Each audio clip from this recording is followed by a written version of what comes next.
श्री स्वामी समर्थ. कशा तुम्ही सर्व? तुम्हा सर्वांचं आपल्या चॅनलमध्ये खूप खूप मनापासून स्वागत आहे. तुमचा आजचा दिवस खूप छान आनंदाचा आणि आरोग्यदायी आणि तुमच्या सगळ्या चांगल्या इच्छा स्वामी महाराज पूर्ण करो ही स्वामींचरणी प्रार्थना करते आणि आजच्या व्हिडिओला सुरुवात करते. 6 जूनला देवशयनी आषाढी एकादशी आहे. हा दिवस खूप महत्त्वाचा आहे कारण ह्या दिवसापासून चातुर्मास सुरू होतोय.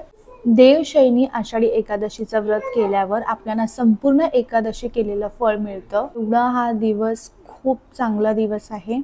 आणि बघा, आपण जेव्हा जन्माला येतो तेव्हा आपल्यासोबत काही ना काही घेऊन येत असतो. आपण बघा नेहमी विचार करत असतो की मी काय पाप केलं आहे की माझ्या आयुष्यात एवढं त्रास आहे, कधी कोणाचं वाईट केलं नाही, मग माझ्या आयुष्यात इतकं त्रास का. ज्या लोकांनी गरुड पुराण ऐकलं आहे किंवा भगवद्गीता ऐकली आहे ते लोक या गोष्टींवरती विश्वास ठेवतील की आपण जेव्हा जन्माला येतो तेव्हा काही ना काही आपल्यासोबत घेऊन येतो. मनुष्याचा जन्म हा ऋण फेडण्यासाठी झालेला आहे. श्रीपाद श्री वल्लभ चरित्रामध्ये सांगितलं आहे, एखादा कुत्रा पण जेव्हा तुमच्या जवळ येतो तेव्हा त्याचा आणि तुमचं काही ना काही गेल्या जन्माचा ऋणानुबंधन असतात. बघा, असा पण एक व्यक्ती आपल्या आयुष्यात असतो जो ना आपल्या नात्यातला असतो, ना आपल्या धर्माचा असतो, ना जातीतला असतो, तरी सुद्धा तो व्यक्ती आपल्या मदत करत असतो. कारण त्याचं आणि तुमचं गेल्या जन्मीचं काही ना काही ऋणानुबंधन असतात. हे कोणी अध्यात्मात करतात, पूजा अर्चना करतात, त्यांना ही गोष्ट माहिती आहे. श्रीपाद श्री वल्लभ चरित्रामध्ये याचं वर्णन केलेलं आहे. जे काही आपल्याला फेडायचं असतं बघा, देव ऋण आहे, ऋषी ऋण आहे, मनुष्य ऋण आहे, भूत ऋण आहे, ते फेडण्यासाठी खरं तर आपला जन्म झालेला आहे. मनुष्य ऋण म्हणजे काय बघा, गेल्या जन्मी काही व्यक्तीचं आपलं देणं राहिलंय किंवा त्याचं काय आपलं देणं राहिलं, तो ह्या जन्मी ते फेड पडवतो की गेल्या जन्मी जर आपण काही चूक केले तर ह्या जन्मी त्याचं फेड आपल्याला मिळत असतो. बघा, आता तर कलियुग आहे. आपण जे इकडे चुका करतो ना ते आपल्याला इकडेच त्याची फेड भेटते. आपल्या कर्माचं जे काही आहे ना इकडेच भेटतो, भोगूनच आपल्याला जायचं असतं.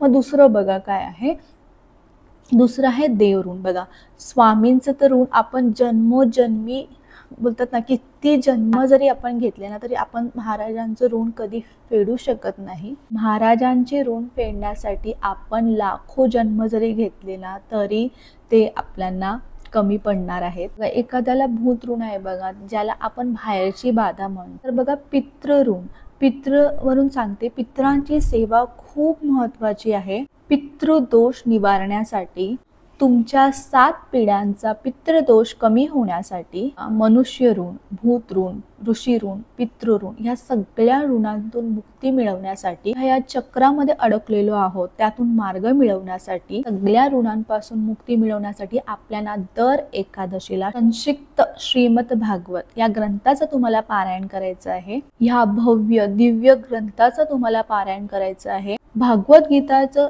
जेव्हा आपण ऐकतो बघा, भागवद्गीताचं श्लोक एक अमृता समान काम करतो. त्या प्रत्येक श्लोकामध्ये बघा आयुष्य कसं जगायचं हे धडलेलं आहे. श्रीकृष्णांनी जे काही अर्जुनाला सांगितलं आहे, ज्या काही गोष्टी सांगितल्या आहेत, ज्या काही उपदेश दिले आहेत, तो आपल्यासाठी सुद्धा आहे.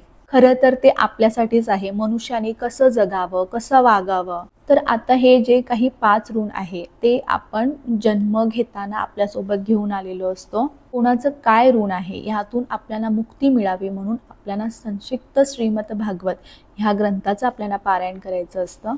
हे बघा, ह्या एकादशीला तुम्ही संक्षिप्त श्रीमद भागवत ह्या ग्रंथाचा, खूप दिव्य ग्रंथ आहे, खूप चांगला तुम्हाला अनुभव येईल. ह्या ग्रंथाचं तुम्हाला पारायण करायचं आहे.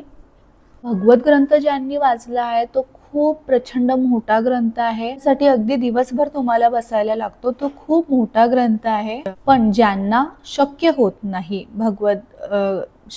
भगवद्गीतेचा ग्रंथ पारायण करायला, त्यांनी हा संक्षिप्त श्रीमद भागवत ह्या ग्रंथाचं तुम्हाला पारायण करायचं आहे. बघा, जर तुम्हाला शक्य असेल ना, हा दिव्य ग्रंथाचा प्रत्येक एकादशीला तुम्ही पारायण करत जा. बघा, वर्षभरात तुमच्या आयुष्यात बदल घडेल. मग ते शारीरिक, मानसिक, आर्थिक जे काही कष्ट आहे त्यातून कसं तुम्हाला मार्ग मिळतो. संक्षिप्त श्रीमद भागवत ग्रंथाचे 14 अध्याय आहेत. त्याला आपण स्कंद म्हणतो, म्हणजे 14 स्कंद आहे. सर्वात पहिला तुम्हाला स्वामी स्तवन पठण करायचं असतं. त्याच्यानंतर एक माळ श्री स्वामी समर्थ महाराजांचं जप करायचं. त्याच्यानंतर तुम्हाला गणपती अथर्व शिष्य पाठ करायचं. त्याच्यानंतर तुम्हाला ह्या अध्यायाला स्कंद गणपती अथर्व शिष्य पठण करायचं. त्यानंतर अध्यायाला सुरुवात करायची. आणि बघा, ज्यांच्या केंद्रात पारायण होतं, तुम्ही आवर्जून जावा, सामुदायिक पारायण करा. बघा, ज्यांच्या केंद्रात सामुदायिक पारायण होतं ना, त्यांच्यासारखं भाग्यवान कोणीच नाही आहे.